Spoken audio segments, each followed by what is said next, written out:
কলিযুগ পাবন অবতার परम करुणामय श्री गौरांग सुंदरेर परमंतरंग प्रिय पार्षदवर्य पूज्यपाद श्री सनातन गोस्वामीपाद श्रीरूप गोस्वामीपाद एवं श्रीजीव गोस्वामीपादेर ग्रंथ अवलम्बने संकलित ग्रंथ शरणागति और श्रद्धांशेर आलोचना हইতেছে। कृष्ण निष्ठा बिना अन्य तृष्णा त्यागई हल कृष्ण भक्तेर सर्वप्रथम लक्षण। एटाई तार भित्ति। पुमांस चरते निष्प्रिय, कोनो विषये स्प्रिया थाकबे ना। ताई पूज्यपाद कविराज गोस्वामीपाद तिनि ताहार श्री चैतन्य चरितामृते लिखेছেন कृष्ण भक्त निष्काम अतएव शांत भुक्ति मुक्ति सिद्धि कामी सकलेई अशांत। आज मादृश जीवेर साधक जीवनेर चेहराई जानिए दिच्छे जे विशुद्ध ज्ञान प्रकाशक शास्त्रानुशीलन थेके आमरा कत दूरे सरे गिয়েছি। ताई आत्मज्ञान प्रकाशक शास्त्र श्रवणे कोनो रुचि नाई। शास्त्र पाठ बा भागवत पाठ माने जा बोझाय ता क्रमश धीरे धीरे लोप पेते चलेছে। गौड़ीय वैष्णव दर्शन शास्त्र एखन पाठ आलोचना बिरल होते चलेছে। गौड़ीय वैष्णव दर्शन बोलते गेले गोस्वामीपादगणेर रचित जे समस्त ग्रंथावली ताहा आजकल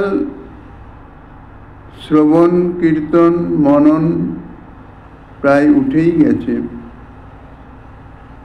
षट सन्दर्भ हच्छे गौड़ीय वैष्णवेर मूल दार्शनिक ग्रंथ। श्रीजीव गोस्वामीपाद 6टी ग्रंथ रचना करेছেন। तत्व अभिधेय प्रयोजन এই তত্ত্বের উপরে নির্ভর করে সম্বন্ধ অভিধেয় প্রয়োজন এই তত্ত্বের উপর নির্ভর করে 6টি গ্রন্থ উনি রচনা করেছেন, যার একসঙ্গে নাম হচ্ছে ষট সন্দর্ভ। সম্বন্ধ তত্ত্বের উপরে উনি 4টি গ্রন্থ রচনা করেছেন, অভিধেয়ের একটা এবং প্রয়োজন তত্ত্ব নিয়ে একটা। নানা জায়গায় পাঠ বা শাস্ত্র আলোচনা এখন কম তো দূরের কথা বৃদ্ধি পেয়েছে অনেক, কিন্তু দুর্ভাগ্যের বিষয় গতানুগতিক কিছু শ্রীমদ্ ভাগবতের কিছু অংশের পাঠ এবং চৈতন্য চরিতামৃত বা চৈতন্য ভাগবতের পাঠও খুব কম, বিরল হয়েছে। আর গোস্বামীগণের গ্রন্থের তো কথাই নাই। ষট সন্দর্ভ বিশেষত সাধন তত্ত্বের মৌলিক বিষয়গুলি যাতে নিবদ্ধ আছে সেই ভক্তি সন্দর্ভেরও অর্থাৎ অভিধেয় তত্ত্ব সম্বন্ধে শ্রীজীব গোস্বামীপাদ যে গ্রন্থে বর্ণনা করেছেন তার নাম হচ্ছে ভক্তি সন্দর্ভ। ভক্তি সন্দর্ভের কোথাও তেমন পাঠ বা আলোচনা নেই বললেই চলে। যদি কখনো কোথাও হয় তো তা অতি সংক্ষিপ্ত রূপে এই রকম যাতে অর্থাৎ যে সমস্ত গ্রন্থে ব্রজপ্রেমের তাত্ত্বিক স্বরূপ সহজভাবে ব্যাখ্যাত হয়েছে, শ্রী সনাতন গোস্বামীপাদের শ্রী বৃহৎ ভাগবতামৃতম গ্রন্থের খবর অনেকে খবরই রাখেন না। ব্রজ উপাসক সাধক যে গ্রন্থে ব্রজপ্রেমের যে সর্বচরম সাধ্যতা অর্থাৎ চরমতম সাধ্য তত্ত্ব যে ব্রজপ্রেম যে নির্ণয় করেছেন যে গ্রন্থে, সেই শ্রী বৃহৎ ভাগবতামৃতম ভাগবতের সার নির্যাস যে গ্রন্থে বর্ণিত হয়েছে তা কোথাও পাঠ বা আলোচনা তো হয়ই না, সে গ্রন্থের নামও অনেকে জানেন না। আর যেখানেও বা একটু পাঠ হোক না কেন সেখানেও যথার্থ নিরপেক্ষ দার্শনিক দৃষ্টিকোণের ব্যাখ্যা তো হয় না। যে ব্রজপ্রেম সম্বন্ধে শ্রী গৌড়ীয় বৈষ্ণব আচার্য শ্রীরূপ সনাতন এবং শ্রীজীব গোস্বামী প্রভৃতি দার্শনিক আচার্যপাদগণ দার্শনিক ও তাত্ত্বিক দৃষ্টিকোণে তাদের গ্রন্থে যে সিদ্ধান্ত সকল প্রকাশ করেছেন, অর্থাৎ ব্রজপ্রেম বা গোপীপ্রেম বস্তুত যে লোকাতীত অপ্রাকৃত চিন্ময় ভূমিতে প্রতিষ্ঠিত, যাহা মহাপ্রভুর মহাদান বলা যায়। মহাপ্রভু একমাত্র শ্রীকৃষ্ণ চৈতন্য মহাপ্রভুর এই অবতারেই এই ব্রজপ্রেমের সঙ্গে বলতে গেলে জগৎজীবের সম্বন্ধ হয়েছে, জগৎজীব জানতে পেরেছেন। ইতিপূর্বে কোনো ভগবৎ স্বরূপ ব্রজপ্রেম সম্বন্ধে কোনো উল্লেখও করেন নাই, কোনো আভাসও পাওয়া যায় নাই। শ্রীমন মহাপ্রভুর যে মহাদান এই ব্রজপ্রেম, যে প্রেম প্রাপ্তির নিমিত্ত যে সাধনা, যে যোগ্যতা অর্জনের প্রয়োজন, সে সম্বন্ধে বিস্তৃতভাবে শ্রী বৃহৎ ভাগবতামৃত গ্রন্থে বর্ণিত আছে।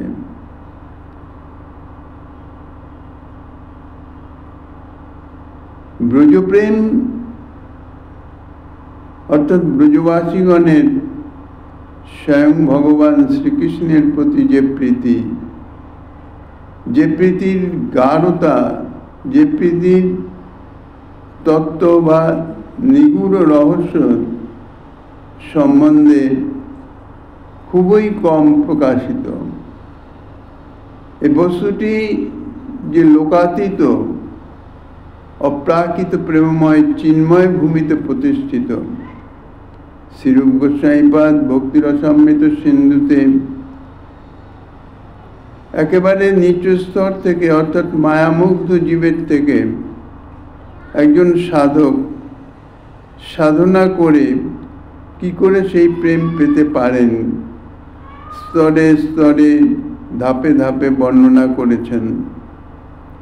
যার প্রথম কথা, অর্থাৎ যেমন কোনো উচ্চ গৃহে উচ্চ অট্টালিকায় আরোহণ করতে গেলে সিঁড়ির এক এক সোপান অতিক্রম করে গিয়ে পৌঁছাতে হয়, সেই রকম ভজনেরও এক একটি স্তর অতিক্রম করে সেই ব্রজপ্রেমের যে চরমতম শেষ সীমা, যে যাহা অসমর্থ, যে প্রেমের কোনো তুলনা হয় না, সেই শুদ্ধ প্রেম লাভের কথা যে বলেছেন, আদৌ শ্রদ্ধা, তার প্রথম সোপানই হইতেছে শ্রদ্ধা। সেই শ্রদ্ধা সম্বন্ধেই এই গ্রন্থে আলোচিত হয়েছে। সাধুসঙ্গ অত ভজন ক্রিয়া অনর্থ নিবৃত্তি। যেমন আমাদের প্রাকৃত শিক্ষায় বিদ্যালয়ের গণ্ডি আছে। প্রথমে প্রাইমারি বিদ্যালয় থেকে উত্তীর্ণ হয়ে উচ্চ বিদ্যালয়ে যেতে হয়, তারপরে বিশ্ববিদ্যালয়ে। সেই রকম ভজন ক্রিয়ার মাধ্যমে অনর্থ নিবৃত্তি ভক্তি জগতের বলতে গেলে প্রাথমিক বিদ্যালয় থেকে উত্তীর্ণ হয়ে উচ্চ মাধ্যমিক বা মাধ্যমিক বিদ্যালয়ে উত্তীর্ণ হতে হয়। অনর্থ নিবৃত্তি না হওয়া পর্যন্ত বাস্তব কথায় ভক্তির সঙ্গে কোনো সম্বন্ধই হয় না। সেই ভক্তি সাধনার, অর্থাৎ গুরুপদ শ্রী গুরুপদের প্রদত্ত যে ভজন প্রণালী, যে ভজন প্রক্রিয়া, যাহাকে বলা হয় ভজন ক্রিয়া, ভজন ক্রিয়া যে স্তরের নাম, সেই ভজন ক্রিয়া ঠিক ঠিক করতে পারলে তবেই অনর্থ নিবৃত্তি হবে। অনর্থ অনাদি জন্ম সঞ্চিত যে কামনা বাসনা, যাহা সংস্কার রূপে অন্তরিন্দ্রিয় মন বুদ্ধিতে যাহা সংস্কার রূপে অবস্থান করিতেছেন, ভজন ক্রিয়ার মাধ্যমে তাহা ধীরে ধীরে পরিশোধিত হতে হতে অনর্থ নিবৃত্তি, অর্থাৎ অনর্থ অর্থাৎ ভজন বিঘ্ন, নিজের দেহ ইন্দ্রিয় ইত্যাদির সুখ কামনা, কি অলৌকিক কি পারলৌকিক সুখ কামনা, তাহাই হইতেছে ভজন বিঘ্ন স্বরূপ অনর্থ। কেননা ভজনের উদ্দেশ্য হচ্ছে প্রেম লাভ। যে প্রেমে নেওয়ার কোনো বিষয়ই নাই, শুধুমাত্র দেওয়া, অর্থাৎ পিত্তাস্পদকে সুখ প্রদান করা। নিজ সম্বন্ধে যেখানে কোনো কিছুই বক্তব্যই নাই, কোনো আভাসও নাই, সেই প্রেম প্রাপ্তির প্রথম স্তর বলতে গেলে অনর্থ নিবৃত্তি, অর্থাৎ সেই প্রেম প্রাপ্তির বাধাস্বরূপ, ভজনের বাধাস্বরূপ যে তাহা নিবৃত্ত না হওয়া, তাহা এই ভজন ক্রিয়ার মাধ্যমেই নিবৃত্ত হতে হবে। অনর্থ নিবৃত্তির পরে নিষ্ঠা, রুচি, আসক্তি স্তর অতিক্রম করে যখন সাধক রতি স্তরে পৌঁছাবেন, রতি বা ভাব, তখনই তাহার ভক্তির যে তিনটি স্তর বর্ণনা করেছেন, সাধন ভক্তি, ভাব ভক্তি বা প্রেম ভক্তি।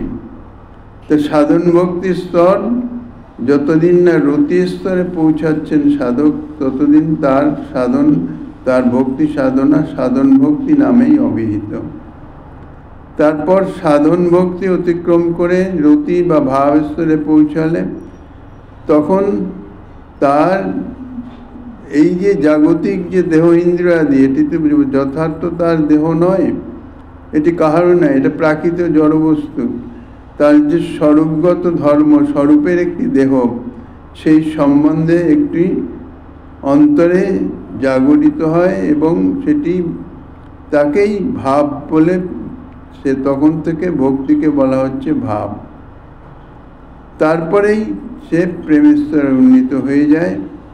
সেই যে গুরুপ্রদত্ত ভাবযুক্ত দেহ, সেই দেহে সাধন করতে গিয়ে প্রেম স্তরে যখন পৌঁছে যায়, তখন এই সাধক দেহ সমাপ্তি, ভগবৎ প্রদত্ত সিদ্ধ দেহ তাহার প্রাপ্তি হবে। তারপরে প্রকট লীলায় নিত্য পার্শ্বদগণের সাহচর্যের মাধ্যমে তারপর থেকে যে সাধনা, অর্থাৎ এই প্রেম প্রাপ্তি থেকে যে সাধনা, তাই হচ্ছে যথার্থ বিশুদ্ধ ভক্তি সাধনা। তা হচ্ছে বিশুদ্ধ ভক্তি।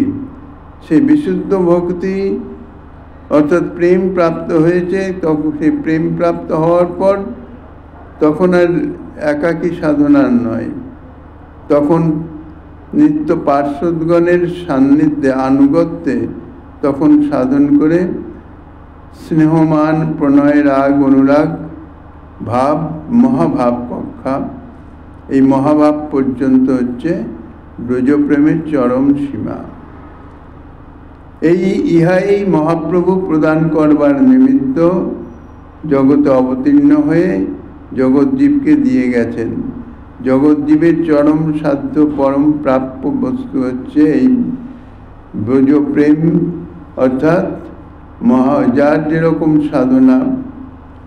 ব্রজতে ব্রজপ্রেম সাধারণত 4 ভাগে বিভক্ত, যদিও পঞ্চবিধ বলা হয়েছে, কিন্তু শান্ত ভক্তের বিশেষ ততক্রিয়া না থাকায় সেখানে ব্রজপ্রেমের শান্ত ভক্তের কথা বিশেষ নাই। দাস্য ভক্ত, সখ্য ভক্ত, বাৎসল্য ভক্ত এবং মধুর রসের মধুরাক্ষ ব্রজ গোপীগণের যে প্রেম প্রীতি, তাহা মধুর রসের অর্থাৎ মধুর প্রেম, মধুর অর্থাৎ কান্তভাব। তো এইভাবেই যে সেই ব্রজপ্রেম প্রাপ্তির যে চরম সোপান কিভাবে অতিক্রম করতে হবে, কি তার লক্ষণ, বৃহৎ ভাগবতামৃতে, শ্রীমদ্ ভাগবতে শ্রীকৃষ্ণের এই প্রেমের সম্বন্ধে গন্ধ দিয়ে গেছেন, অর্থাৎ আভাস দিয়ে গেছেন। শ্রী ভগবদ্গীতাতে অষ্টাদশ অধ্যায়ের শেষ পর্যায়ে কর্মমার্গ, জ্ঞানমার্গ, যোগমার্গ সম্বন্ধে এবং ভক্তিমার্গ সম্বন্ধে বর্ণনা করার পর সর্বশেষ শ্রী গোবিন্দ এই ব্রজপ্রেমের যেন একটা সূত্র দিয়ে গেলেন, সর্বধর্মান পরিত্যাজ্য মাম একং শরণং ব্রজ, এই শ্লোকের মাধ্যমে।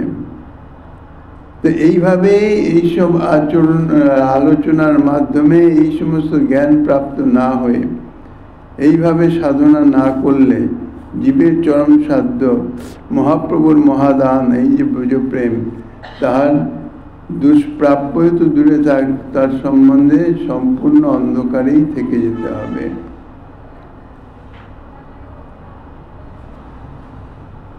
ব্রজপ্রেম ও গোপীপ্রেম বস্তুটি যে লোকাতীত অপ্রাকৃত প্রেমময় চিন্ময় ভূমিতে প্রতিষ্ঠিত, সেই বোধটাই আজ আমরা হারিয়ে ফেলেছি। সেই বোধ আমাদের এত অভাব যে ভগবান তার লীলার লৌকিক বৃত্তি এখনো প্রবল হয়ে আছে। ভগবত লীলাকে আমরা লৌকিক বুদ্ধি অর্থাৎ অনধিকারী হয়ে ভগবত লীলা চর্চা করতে গিয়ে প্রাকৃত মনের দ্বারা, প্রাকৃত মন বুদ্ধির দ্বারা প্রাকৃত রূপেই তাহা প্রতিভাত হইতেছেন। এইসব কারণে আজ সাধক জগতে যে গতি, তাহা অন্যদিকে চলতে শুরু করেছেন। যদি আমাদের আজ সত্যকার সাধন যথার্থ ভজন পথে চলতে হয়, তাহলে অবশ্যই প্রধান আচার্য পাদগণের নির্দেশ বাক্যের মর্ম বিবেচনা করতে হবে। যে ভজন আমরা করিতেছি সেটি যথার্থ শাস্ত্র সঙ্গত কি না, দ্বিতীয়ত তাতে আমার প্রকৃতপক্ষে অধিকার আছে কিনা, অর্থাৎ আমার যোগ্যতা আছে কিনা, তা অবশ্যই ভালো করে খতিয়ে দেখতে হবে। প্রথম যে সোপানের কথা বলেছেন শ্রদ্ধা, সেই শ্রদ্ধাকেও শ্রীমন মহাপ্রভু তিনি সনাতন শিক্ষার প্রাককালে শ্রদ্ধাবান জন হয় ভক্তে অধিকারী, অর্থাৎ ভক্তিতে একমাত্র শ্রদ্ধাবান জনই অধিকারী, তাছাড়া শ্রদ্ধা না হলে সে ভক্তি ভজনে ভক্তি সাধনে অনধিকারী। তাই যে শ্রদ্ধা, তাহাও উত্তম শ্রদ্ধাবান, মধ্যম শ্রদ্ধাবান এবং কনিষ্ঠ শ্রদ্ধা। উত্তম, মধ্যম, কনিষ্ঠ এই তিন ভাগে ভাগও করে দিয়েছেন মহাপ্রভু। তাহাদের লক্ষণও বর্ণনা করেছেন যে কি লক্ষণ, উত্তম শ্রদ্ধাবানের কি লক্ষণ, মধ্যম শ্রদ্ধাবানের বা কনিষ্ঠ শ্রদ্ধাবানের।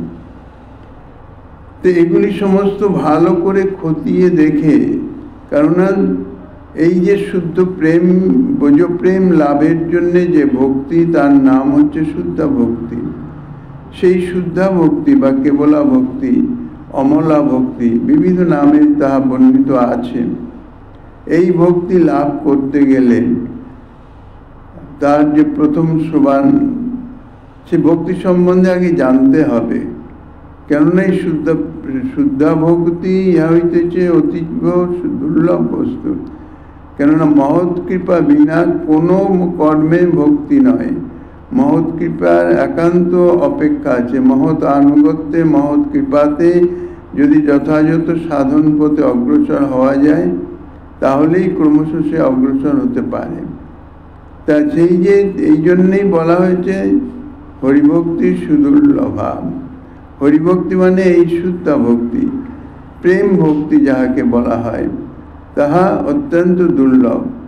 এবার শ্রীজীব গোস্বামী পাদ এই শ্লোকের টিকাতে এক নতুন শব্দ জুড়ে দিয়েছেন। সুদুর্লভা তো বটেই, সেই সঙ্গে সুদূর বোদ্ধা।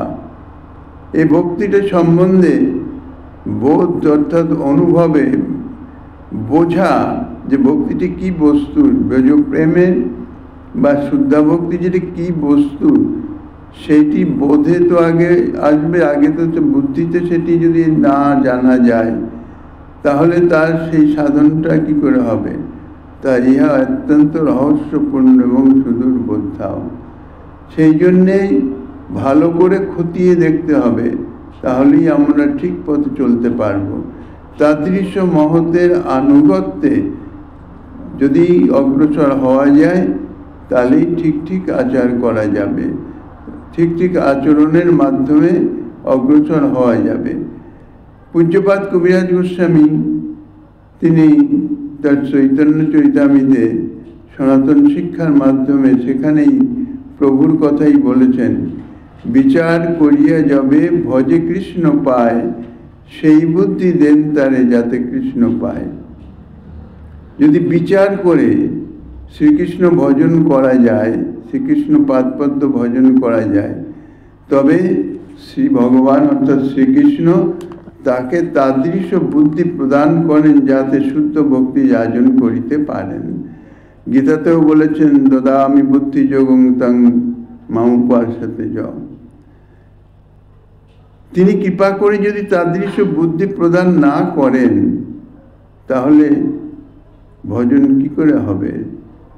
তানার কৃপাতেই তো হবে। তানার কৃপাটি মহতের মাধ্যমেই বর্ষিত হয়, কেননা তানার সঙ্গে তো সরাসরি যোগাযোগ হচ্ছে না, মহতের মাধ্যমেই সংযোগ। এই জন্য মহতের আনুগত্য। এই জন্যে ভক্তি সম্বন্ধে, ভক্তিতত্ত্ব সম্বন্ধে গোস্বামীগণ বর্ণনা করে গেছেন ঠিকই, কিন্তু সে সম্বন্ধেতেও বিচার করতে হবে এবং বিচার করে তাকে নিজের আচরণে আনতে হবে। বিচার করলে ভক্তি কখনো নাশ হয় না, বরং এতে ভজনের উৎকর্ষতা লাভ হয়।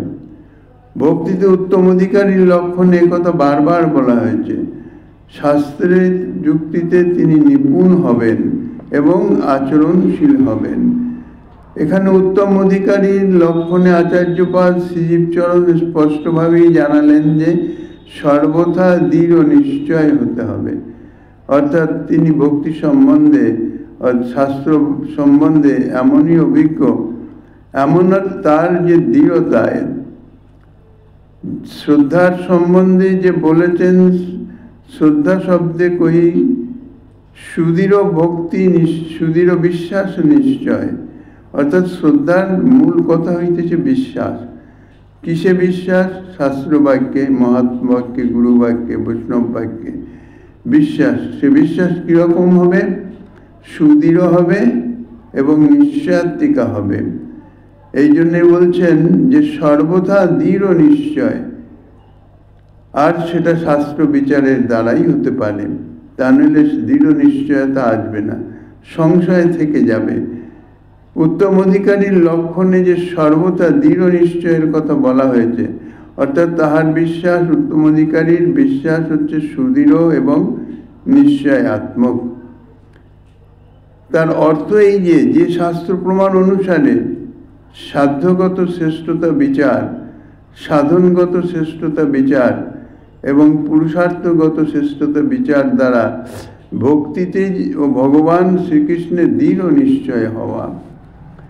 এই দৃঢ় নিশ্চয়তা কোনো লৌকিক ভাবনার উপরে নহে বা কাহারও অনুরোধে উপরোধেও নহে। এই দৃঢ় নিশ্চয়তা রীতিমতো শাস্ত্র প্রমাণের উপরই প্রতিষ্ঠিত হওয়া চাই। তাই এই নিশ্চয়তা সর্বদা সর্ব অবস্থায় সুদৃঢ় হয়ে থাকে।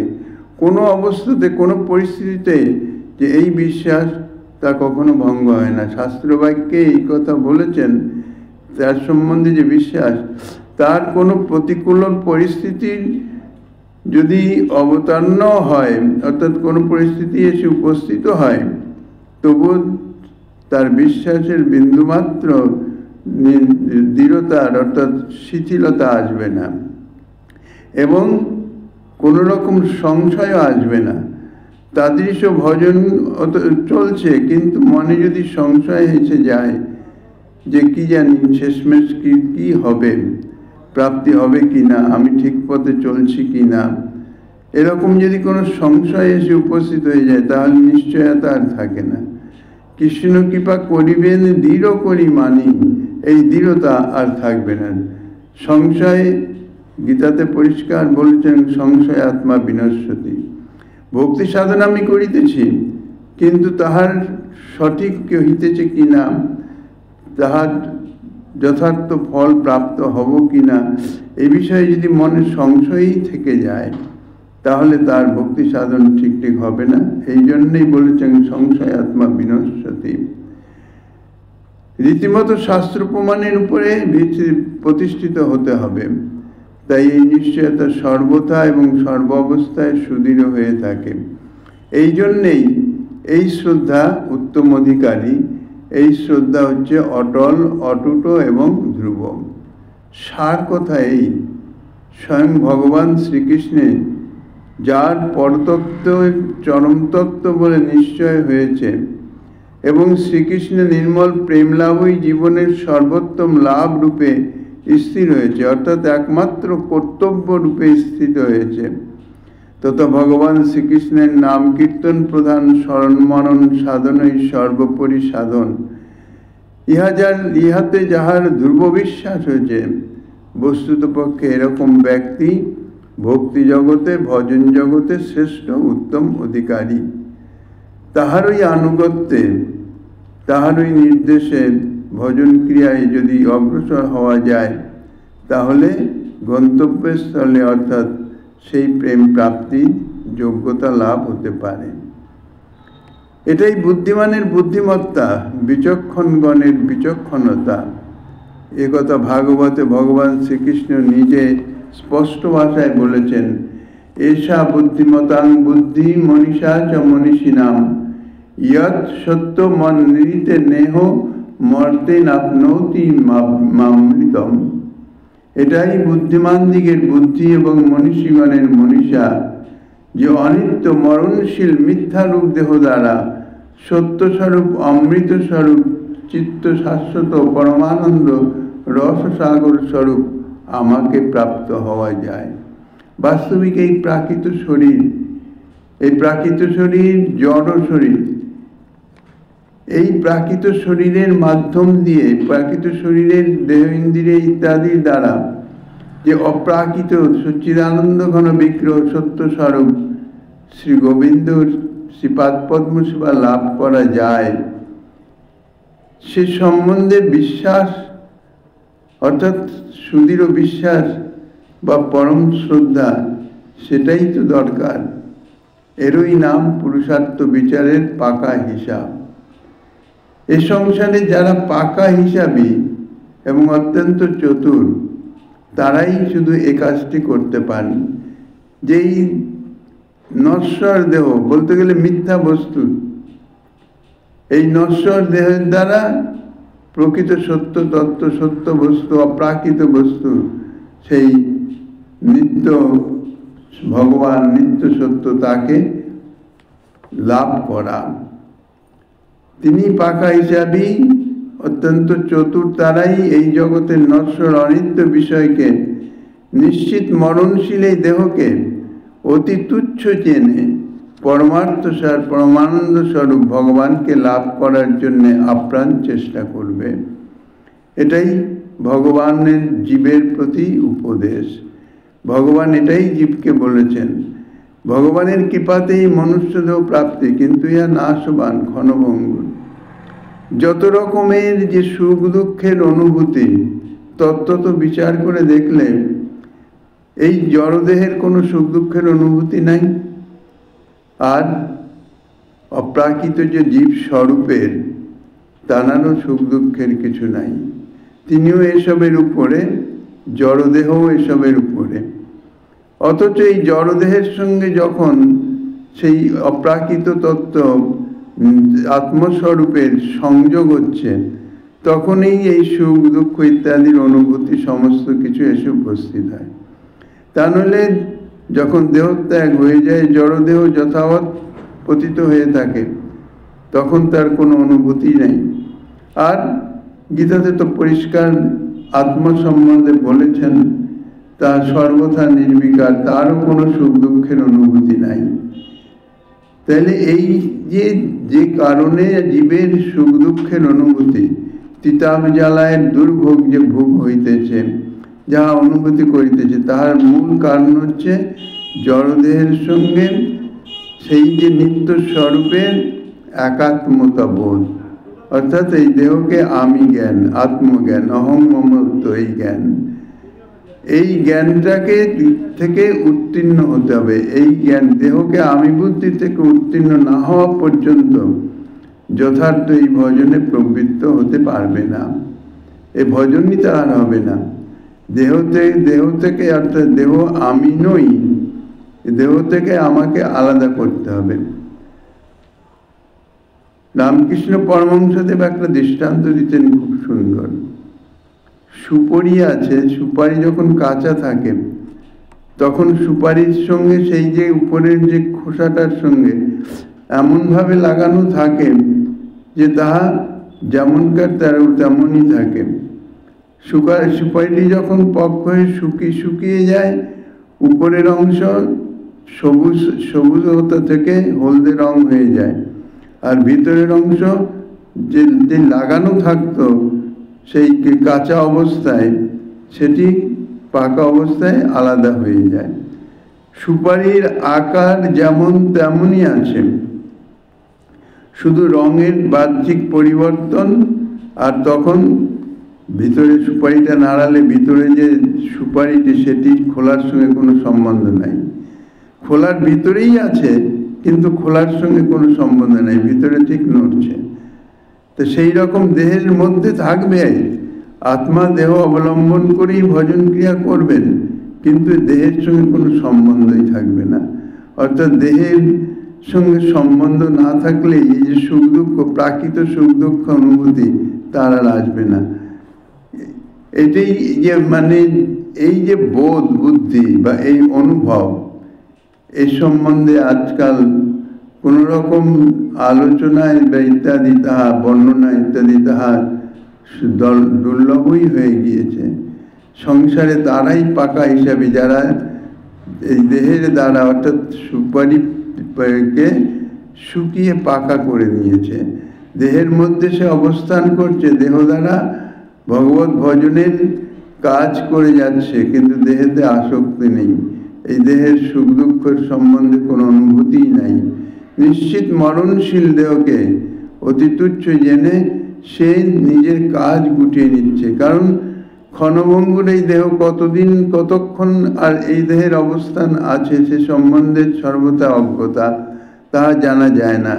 কাজেই অব্যর্থ কালত্ব অর্থাৎ এক মুহূর্ত যাহাতে ব্যর্থ না হয় সেইভাবে এই দেহের দ্বারাই ভজন করে সে পরম পদ প্রাপ্ত হইতেছে। পরমার্থ সার পরমানন্দ স্বরূপ ভগবানকে লাভ করার জন্য আপ্রাণ চেষ্টা করবে, কিন্তু মাদৃশ্য জীবের বুদ্ধি এতটাই হীন এবং এতই বেহিসাবী যে ভগবানকে উপলক্ষ করে বিষয় সংগ্রহ করাকেই একটা বিশেষ ভজনাঙ্গ বলে চালাবার চেষ্টা চলছে। ভগবানকে উপলক্ষ করে মঠ মন্দির বিশাল আড়ম্বরপূর্ণ বিষয় সংগ্রহ করে ভগবত সেবার বিস্তার লাভ ইত্যাদি যেন ভজনাঙ্গ বলে ইহাই এখন সার হয়ে চলছে।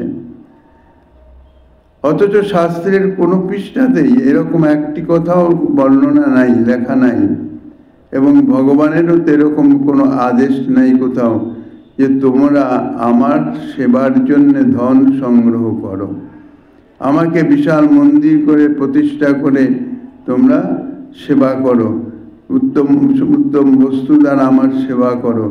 এই ধরনের কোনো কথা ভগবানের কোন শাস্ত্রে আদেশ দেন নাই। বরং শাস্ত্রে অনেক স্থানেই বলা আছে যে ধর্মের জন্য কখনো ধন সংগ্রহ করা উচিত নয়। যেমন শরীরে কাদা মেখে ধৌত করার জন্য জলের অন্বেষণ করা, এ হচ্ছে মূর্খতা। কাদা না মাখলেই হয়, তাইলে তো তার প্রয়োজন নাই।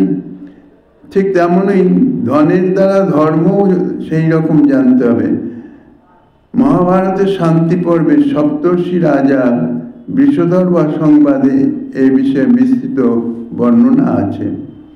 তাই ভক্তি রসামৃত সিন্ধুতেও বলা আছে যে সেবা পরস্তু যথা লাভমেব সেবা কার্যা নতু যাঞ্চাদ্যতিশয়েন কার্পণ্যং কার্যামিতি জ্ঞেয়ম।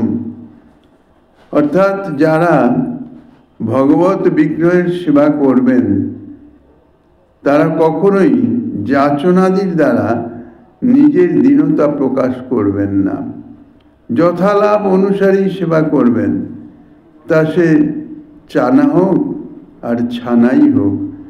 অর্থাৎ এক মুষ্টি শুষ্ক চানা দিয়ে সেবা হোক আর উত্তম উত্তম ছানা ইত্যাদি সমস্ত মিষ্টান্ন তা দিয়েই সেবা হোক, যথালাভ সন্তোষ ভক্তের একটি বিশেষণ। জাপ যখন আসবে তাই দিয়েই শ্রী ভগবত সেবা করতে হবে। ভগবত সেবার জন্যে, বিগ্রহ সেবার আড়ম্বরের জন্যে ধন সঞ্চয় করা, সংগ্রহ করা, ইহা কোনো শাস্ত্রের কথা নহে। তাতেই ভক্তির বিকাশ হবে এবং সেই যে যথালাভ অনুসারে সেবা করলে বিষয়ের প্রতি একটা আসক্তি আসে না, আর তাতে ভক্তিরও বিকাশ হবে এবং ভগবানও প্রসন্ন হবেন। একথা আমাদের সর্বদা মনে রাখতে হবে যে ধন ও শিষ্যাদি দ্বারা যে ভক্তি করা হয় তাহা কদাপিও শুদ্ধা ভক্তি হতে পারে না। আচার্যপাদ শ্রীরূপের উক্তিতে স্পষ্ট বলা আছে, ধন ও শিষ্যাদি বৃদ্ধারই ইয়া ভক্তি রূপোপাদ্যতে বিদুরত্বাদ উত্তমতা হান্যা তস্যাশ্চ নাঙ্গতা। ধন শিষ্যাদির দ্বারা যে সকল ভক্তি অনুষ্ঠিত হয়ে থাকে, বিদুরত্ব হেতু উত্তমতার হানিবশত তাহা শুদ্ধা ভক্তি কখনো অঙ্গ হতে পারে না। শুদ্ধা ভক্তি তো নয়, শুদ্ধা ভক্তির অঙ্গও হতে পারে না। অতএব আমাদের মাথা অবনত করে এটা স্বীকার করতেই হবে, যেহেতু আচার্যপাদগণের বাক্যের উপর কোনো প্রকার মাস্টারি করা চলবে না। আচার্যপাদগণ যাহা বলেছেন তাহা ধ্রুব সত্য, তাহাই মেনে নিতে হবে। তাহার বিচার করা কখনোই সম্ভব নয়, কখনো উচিত নয়। সুতরাং ভগবানের উদ্দেশ্যে ধন সম্পদ, দেহদৈহিক বস্তু প্রভৃতি অর্পিত হয়। এক কথায় ভগবানই যারা জীবনের যাবতীয় অভিলাষের একমাত্র উদ্দেশ্য হয়, তিনি ইহলোকে যথার্থ বুদ্ধিমান এবং বিবেকী বলে বিবেচিত হন। কিন্তু মাদৃশ জীব তুচ্ছ অর্থকে রক্ষা করতে গিয়ে ভক্তি নাশ করে বসে আছি। তুচ্ছ মান সম্মান পাওয়ার জন্যে ভজনকে নষ্ট করিতেছি, আর তুচ্ছ মানুষ বশ করবার জন্যে ভজনীয় ভগবানকে বিস্মৃত হয়ে যায়। একটা পয়সা অপচয় যাতে না হয় সেদিকে কড়া নজর। ভগবানের সেবার সময় যে হিসাব করা হয় তীক্ষ্ণ দৃষ্টি দিয়ে, তার সেবার বস্তু ভগবান গ্রহণ করেন কিনা তা তিনি জানেন। আমরা মনে করি সামান্য টাকা কড়ি দিয়ে যা বড় মহোৎসব করলাম, কি চালাকিটা করলাম, অথচ গৃহ পরিবারের জন্য যখন ব্যয় করা হয় অন্নপ্রাশন থেকে শুরু করে বিবাহ ইত্যাদিতে, তার হিসাবটাই হয় আলাদা, সে হয় অন্য রকম। সার কথা এই যে ভগবানের সাথে চালাকি করে তাকে বা তার কৃপা কোনো কালেই আশা করা যায় না, আশা করা উচিত নয়। যেজন শ্রীকৃষ্ণ ভজে সে বড় চতুর, এই চতুরতা সম্পূর্ণ ভিন্ন বস্তু। এই চতুরতার মূল কথা হচ্ছে এই নাশবান শরীরের দ্বারা নিত্য শাশ্বত সেই ভগবত সেবা লাভ করা। সেই দিকে যিনি অগ্রসর হতে পারবেন তিনি হচ্ছেন যথার্থ চতুর।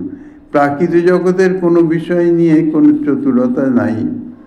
এই প্রচণ্ড নির্বুদ্ধিতার জন্যে হিসাব করেই দণ্ড নিতে হয়। কাল ও ছড়ি হাতে বসে আছে, এক একটা আঘাত যখন পিঠের উপর চালাতে থাকে তখন হিসাবটা একেবারেই ভুলিয়ে দেয়। মায়াদেবী এক একটা ঘুষি যখন দিতে থাকে তখন হুঁশ ভুলে যেতে হয়। আর শেষ সময়ে প্রকৃতি দেবী মৃত্যু দ্বারা গলা টিপে সবটাই সজোরে কেড়ে নেয়, তখন পরলোকে যমের কাছে হিসাব দিতে হয়। এই হলো নির্বোধ জীবের চরম পরিণতি। শ্রীমদ্ ভাগবতে কপিলদেব মাতা দেবহূতিকে বলেছেন, কেবলেন ধর্মেন কুটুম্ব ভরণোৎ সুখঃ ইয়াতি জীব অন্ধতামিশ্রম চরমং তমস পদম। যারা অধার্মিক কেবল অধর্ম দ্বারাই অর্থ সঞ্চয় করে এবং তাহা দ্বারাই মাত্র নিজ কুটুম্বগণেরই পোষণ করে, মৃত্যুর পর সে নরকের চরম স্থান যে অন্ধতামিশ্র নরক, সেই অন্ধতামিশ্র নরক গমন করে। এই হলো বর্তমান নির্বোধ মানুষের কথা। এ সম্বন্ধে গোস্বামীপাদ আরও যাহা কিছু আস্বাদনী দিচ্ছেন, শ্রীমন মহাপ্রভু গিরিধারী লালের কৃপা হলে আগামী দিনে আস্বাদনের বাসনা রেখে